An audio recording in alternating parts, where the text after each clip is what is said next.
My name is Jackson Pullman, and this video is going to talk about impaired mobility, specifically environmental and cultural factors, as well as health disparities related to impaired mobility. So the overall topic of impaired mobility is pretty broad. Any type of injury, disease, really any kind of medical condition that impairs mobility in any way can fall under this category. So for this video, I'm going to focus in more on the paralysis and more the severe cases that really impair mobility. We're talking wheelchair bound, stuff like that. Overall, the media portrayal of this population is pretty positive. When people think of paralysis or quadriplegia, they often think of Christopher Reeve, who was a huge inspiration to a lot of people, and he kind of led the way as far as how far healthcare and just portrayal of paralysis has come. Another way the media portrays this population is through skiing and other activities. It's not uncommon here in the state of Utah to be up on the slopes and witness a quadriplegia or another paralyzed individual that's able to be out on the slopes with the adaptive equipment and all the other fun, cool, amazing things and accomplishments that they've made with this population. Family support and home family care is absolutely critical in this population. As you can tell, family members provide the vast majority of care for people who are chronically ill or disabled. The majority of people with paralysis or significant impaired mobility, they do live at home. Yes, they might have a part-time or even full-time caretaker, but family members do provide the main primary caretaking role. So, some key things to remember for family members that are providing long-term care. It's important to take care of yourself. Sometimes you get lost and kind of caught up in the fact that you're taking care of somebody else, but self-care is absolutely crucial in long-term caretaking. Also, you need to realize that you have limitations. A lot of time with long-term family care, frustration and uncontrolled reactions start to happen. You need to do everything you can to debrief, vent when appropriate, and then just take time for yourself to prevent the buildup of these frustrations. Also, you need to realize that physically you're not able to do everything. Quadriplegic may require to be lifted and constantly adjusted in their chair, and everything is very, very heavy, and you need to realize that you can't always do it. So you need to take your body and your mind into consideration while providing care. Otherwise, there's going to be negative outcomes, and from a medical standpoint, it can get really bad really fast. So we need to be super, super careful with everything we do while providing this family care. Also, another thing to consider is that everything's going to take a little bit extra time. So pre-planning before any kind of event, social activity, anything like that's going to be needed, and it's going to be beneficial for you and the person that you're assisting. No one wants to be in a rush, especially when we're talking about spinal cord injuries and paralysis, where we don't want to move people fast. We want to take our time, do it right, get people situated the correct way, and kind of go from there. The role of peers is very important, but it's also very unique in a situation surrounding paralysis or any event that has caused a significant change in mobility for an individual. The most important thing is that we want to maintain normal friendships and bonds to these individuals. We don't want to distance ourselves or ask too many questions. They're open to talking about their injury, accident, or whatever may have happened to them. Then talk to them, interact, ask questions. However, the majority of these people, everywhere they go, the people they interact with ask the same questions, and talking about their injury, talking about their specific accident can kind of weigh on them, and they get withdrawn and depressed, and they just don't want to talk about the same thing every day that drastically changed their life.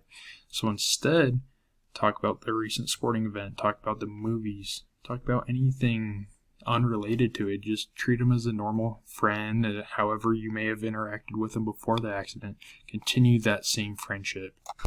There are a lot of legal and political systems that support this population.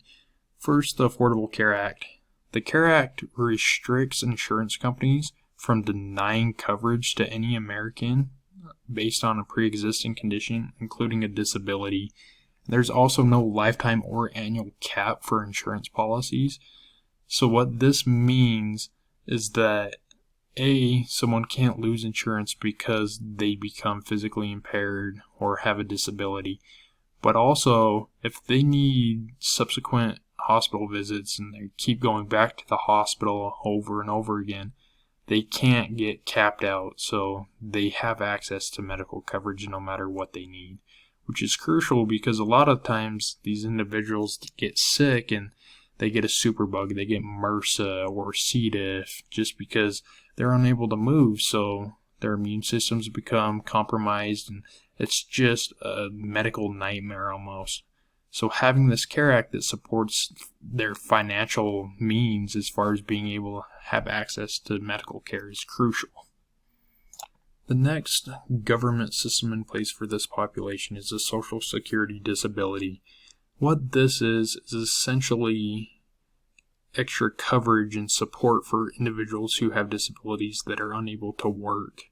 So if you're unable to move and be mobile and get dressed and attend a job and work, this is a disability act that allows you to get some government resources and some finances that can support yourself. You do have to file a claim, and you have to have doctor's orders, approvals, and medical documentation that shows that you have been medically diagnosed with a disability.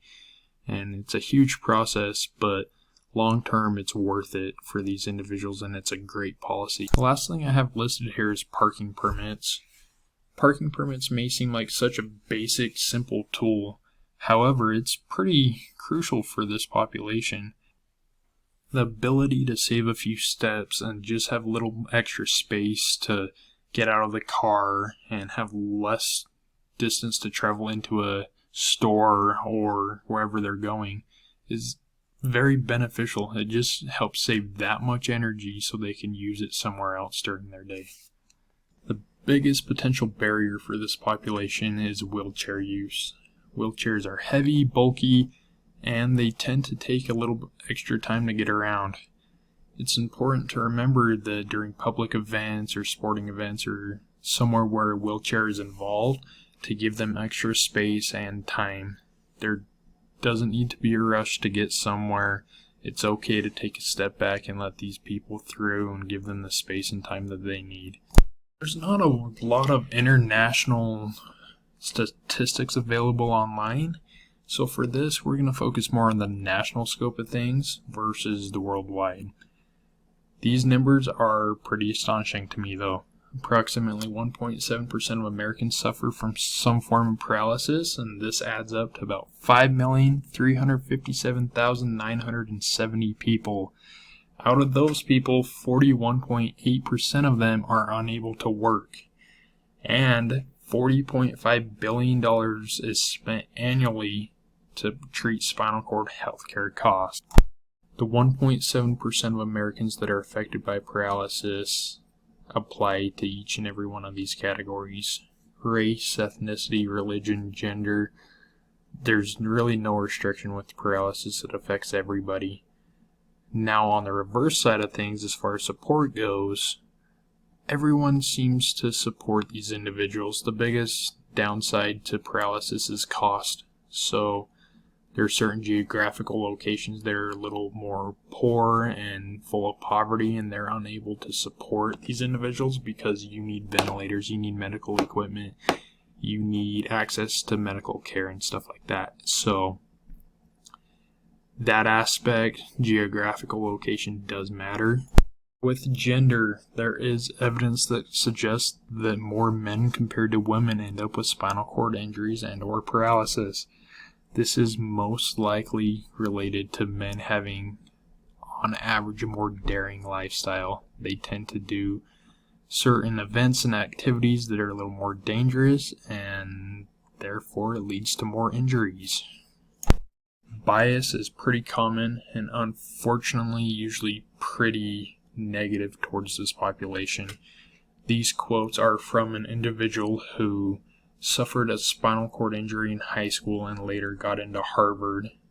So I'll read the first one, but They felt uncomfortable looking at me, and when I got into Harvard, they insinuated that my acceptance was a result of affirmative action. So this individual ended up writing kind of like a personal inquiry and story about one single day in his life. And there was a lot of these kind of comments saying that I kind of had to hide the fact or the person that I was versus the person that I really am, because I don't want people to act like I'm playing off my disability, when in reality, this is how I live. This is what my day-to-day life is like. So once again, there's not really any accurate international statistics available in regard to paralysis. The reason for this is the underdeveloped countries struggle to maintain life in paralyzed individuals due to lack of ventilators, equipment, and medical understanding. Here in the U.S., people with paralysis often lived a lot longer than people with paralysis in other countries, specifically the underdeveloped nations. Here in the U.S., we're able to treat and manage medical care with these individuals and provide home care and support.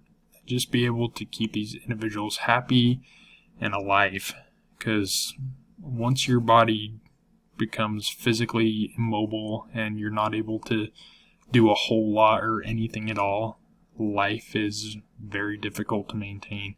Pressure ulcers persist, breathing difficulties enhance, and maintaining life becomes a day-to-day challenge.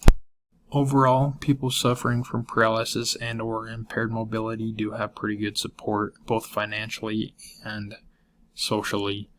There are certain limitations and restrictions, but our government does a pretty decent job at maintaining their livelihood and their life compared to other nations. So I hope this presentation was informative and it helped you guys understand more about the life of impaired mobility and people suffering from paralysis. Thank you.